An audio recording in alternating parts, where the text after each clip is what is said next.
விநாயகர் சதுர்த்தி.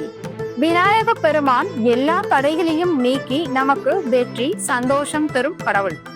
எந்த ஒரு காரியத்தையும் துவங்கும் முன் விநாயகரை வணங்கினால் அந்த காரியம் எளிதாக முடியும் என்று நம்பப்படுகிறது. வாழ்க்கையில் வரும் துன்பங்கள் நீங்கி நல்லது அதிகரிக்க விநாயகர் சதுர்த்தி நாளே விநாயகரை வழிபடுவது மிக சிறந்தது.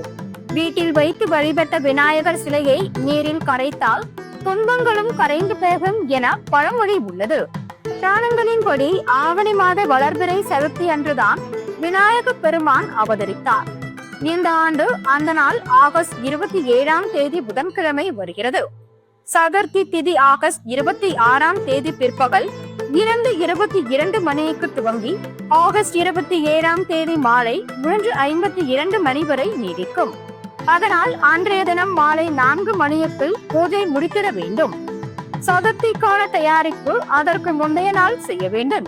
வீட்டை சுத்தம் செய்வது ஆகஸ்ட் 24ஆம் தேதி ஞாயிறு அல்லது ஆகஸ்ட் 25ஆம் தேதி திங்கட்கிழமை செய்துவிடலாம்.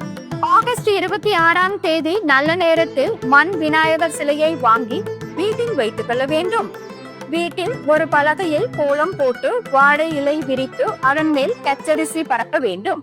அதில் பிள்ளையார் சுழி போட்டு கீழே ஓம் என்று எழுதி அதன் மேல் விநாயகர் சிலையை வைத்து வழிபட வேண்டும். சிலை கிழக்கு நோக்கி இருக்க வேண்டும். விநாயகருக்கு பிடித்த பூக்கள் தும்பை, செம்பருத்தி, சங்கு, எருக்கு, அருகம்புல், குறிப்பாக எருக்கும் பேரும் அருகம்புல்லும் அவசியம் கிடைக்க வேண்டும். சந்தனம் குங்குமம் வைத்து அழகாக அலங்கரிக்கவும். ஆகஸ்ட் 27ஆம் தேதி காலை 9:01 முதல் 11:58 மணி வரை அல்லது பகல் 1:31 முதல் 3:50 மணி வரை பூஜை செய்யலாம். அடுத்த நாள் ஆகஸ்ட் 28ஆம் தேதி மாலை 6 மணிக்குள் சிலையை நீரில் கரைத்திட வேண்டும். விநாயகருக்கு மிகவும் பிடித்தது கொழுக்கட்டை. இதை தவிர மோதகம், லட்டு, அப்பம், சுண்டல், பழங்கள், அவல், நெய், வெல்லம் போன்றவற்றையும் படைக்கலாம். எதுவும் முடியவில்லை என்றாலும் வெறும் வாழைப்பழம், வெற்றிலை பாக்கு, அவல், சர்க்கரை போதும். இந்த நாளில் பக்தியுடன் விநாயகரை வழிபட்டால் வாழ்க்கையில் இருக்கும் தடைகள் அகன்று நல்லதும் செல்வமும் அதிகரிக்கும்.